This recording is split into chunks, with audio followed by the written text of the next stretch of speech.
सभी को सादर प्रणाम। मैं दीपिका आप सभी का स्वागत करती हूँ आपके अपने चैनल आपकी बैठक में। तो सबसे पहले आप सभी को जन्माष्टमी की बहुत बहुत शुभकामनाएं।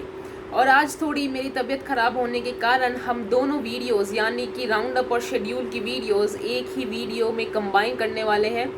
उम्मीद है कि आप सभी इस वीडियो को ऐसे ही प्यार देंगे जैसे आप बाकी वीडियोस को देते हैं। तो आज यानी कि 30 अगस्त के दिन भारतीय खिलाड़ियों ने काफ़ी ज़बरदस्त प्रदर्शन किया। जी हाँ दोस्तों, अब तक का टोक्यो पैरालंपिक्स का ये बेस्ट दिन रहा है। भारत ने अपने खाते में 5 मेडल्स किए हैं।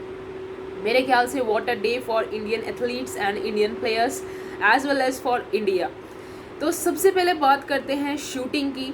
शूटिंग में वुमेन्स 10 मीटर एयर राइफल के क्वालिफिकेशन में सबसे पहले भारत की ओर से अवनी एक्शन में नजर आई। वो 7वें स्थान पर रहते हुए उन्होंने फाइनल्स में क्वालिफाई कर लिया। फिर आई बात फाइनल्स की।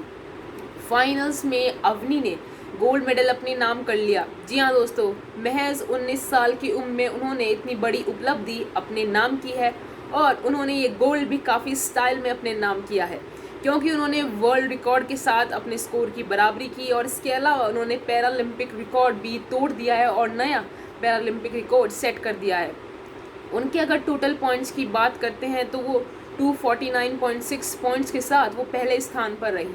वहीं इसके अलावा उन्होंने पैरालंपिक की रेनिंग चैंपियन जो चाइना की शूटर है उनको भी हराते हुए गोल्ड मेडल अपने नाम किया है।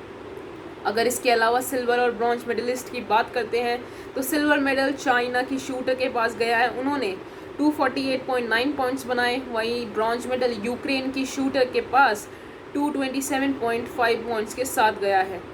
अवनी के नाम एक और उपलब्धि दर्ज हो गई है। जी हाँ दोस्तों, अवनी भारत की पहली पैरालंपिक एथलीट बन गई है जिन्होंने टोक्यो पैरालंपिक्स ही नहीं सारे अब तक के हुए सारे पैरालंपिक्स में भारत के लिए गोल्ड मेडल जीता है। उनसे पहले किसी भी भारतीय वुमेन ने ऐसा कमाल नहीं किया और उन्होंने ये कमाल महज 19 वर्ष की उम्र में कर दिखाया। वहीं बात की जाए अगर मेंस शूटिंग इवेंट की तो मेंस में भारत की ओर से 2 शूटर्स नज़र आए। सबसे पहले नज़र डालते हैं स्वरूप हलांकर के और उन्होंने पहले क्वालिफिकेशन राउंड में वो 7वें स्थान पर रहे। 7वें स्थान पर रहते उन्होंने फाइनल्स के लिए क्वालिफाई किया और फाइनल्स के अंदर वो 4थे स्थान पर रहे। जी हाँ दोस्तों, काफ़ी बारीकी से काफ़ी करीबी से वो मेडल जीतने से चूक गए। फाइनल्स में उनके स्कोर की और नज़र डालते हैं तो वो 203.9 पॉइंट्स उनके रहे। वहीं उनके अलावा अगर दूसरे शूटर की बात करते हैं तो वो रहे दीपक सैनी। दीपक सैनी क्वालिफिकेशन में 20वें स्थान पर रहे और उनके स्कोर 592.6 पॉइंट्स रहा और इसी के साथ वो फाइनल्स में क्वालिफाई करने में कामयाब नहीं रह पाए। यानी कि शूटिंग में भारत के लिए अब तक एक मेडल रहा है जो कि अवनी जीत कर आई है और वो है गोल्ड मेडल। तो आज के दिन यानी कि 30 अगस्त की शुरुआत भारत के लिए एक गोल्ड मेडल के साथ हुई, जो कि एक शुभ संकेत भी था और इसके बाद ये शुभ संकेत काफ़ी काम आया और बाद में भारत ने और काफ़ी सारे मेडल्स अपने नाम किए। अब बात करते हैं डिस्कस थ्रो के F56 फाइनल्स की, जिसमें भारत की ओर से योगेश कथुनिया एक्शन में नजर आए।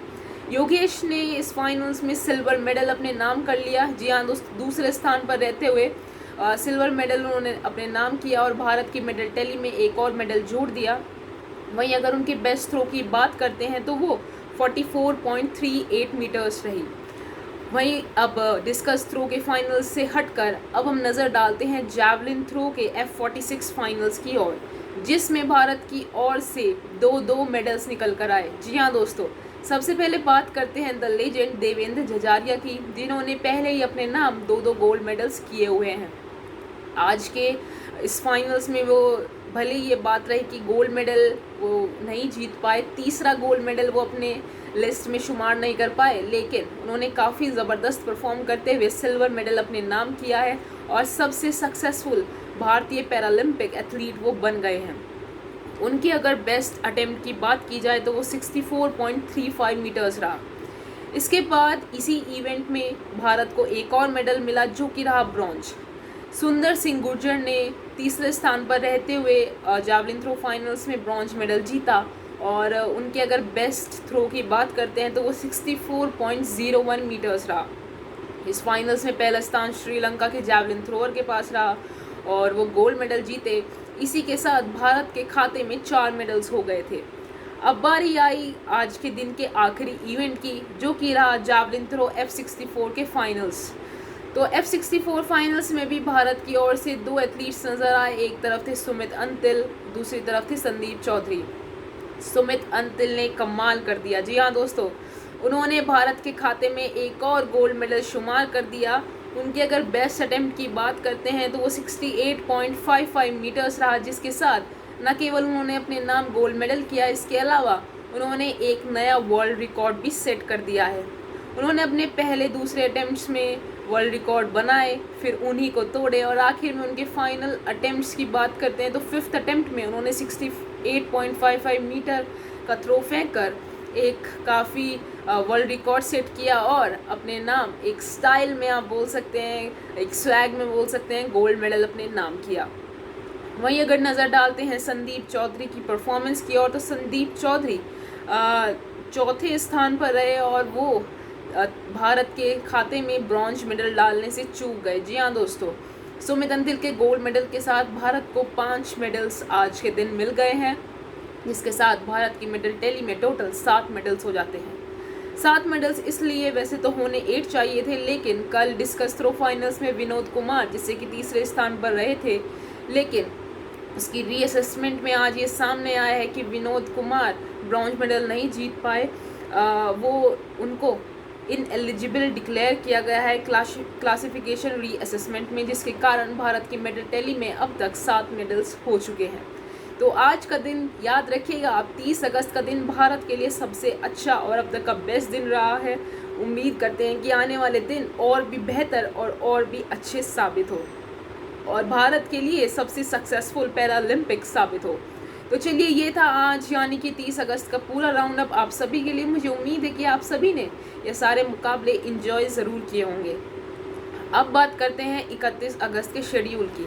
तो कल के दिन आप सभी को काफ़ी सारे भारतीय एथलीट्स एक्शन में नज़र आएंगे। आपको मरियप्पन थंगवेलु भी एक्शन में नज़र आएंगे, जिन्हें अपने दूसरे गोल्ड मेडल की खोज होगी। उसके अलावा भारतीय शूटर्स, टेबल टेनिस खिलाड़ी आपको वुमेंस टीम में भारतीय सोनल पटेल और भवीना पटेल दोबारा से एक्शन में नज़र आने वाली है। शूटर्स, आर्चर्स भी दिखाई देंगे और काफ़ी सारे भारतीय एथलीट्स कल एक्शन में हैं। तो चलिए, कल का शेड्यूल हम अपना आप सभी के साथ शेयर करते हैं, जिसमें सारे इवेंट्स की टाइमिंग रहेगी इंडियन स्टैंडर्ड टाइम में। तो चलिए अब अपना शेड्यूल अब स्टार्ट करते हैं। तो 31 अगस्त के दिन भारत के इवेंट सुबह 6 बजे से शुरू हो जाएंगे।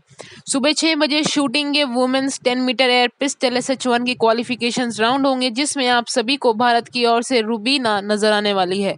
उसके बाद 6:56 पर एथलेटिक्स में वुमेन शॉटपुट F34 फाइनल्स होगा, जिसमें भाग्यश्री आप सभी को कम्पीट करती हुई नजर आएगी।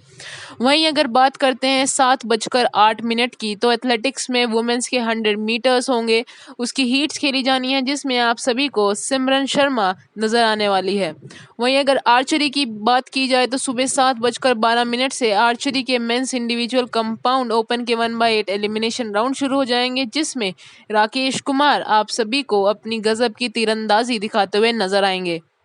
वहीं अगर 8 बजे के शेड्यूल की बात की जाए तो 8 बजे टेबल टेनिस का मुकाबला होगा, जो कि women's team class 4-5 quarter finals होंगे और उसमें आप सभी को भारत का सामना चाइना की टेबल टेनिस टीम करती हुई नजर आने वाली है। सुबह 8:30 बजे आप सभी को शूटिंग में मेंस 10 मीटर एयर पिस्टल के क्वालिफिकेशन राउंड दिखेंगे, जिसमें भारत की ओर से मनीष नरवाल और दीपेंद्र सिंह और उसके अलावा सिंहराज एक्शन में होंगे। फिर दोपहर की अगर बात करते हैं तो दोपहर 3:55 से mains high jump T63 finals होंगे, जिसमें आप सभी को मरियप्पन थंगवेलु, शरद कुमार और वरुण सिंह भाटी एक्शन में नजर आने वाले हैं।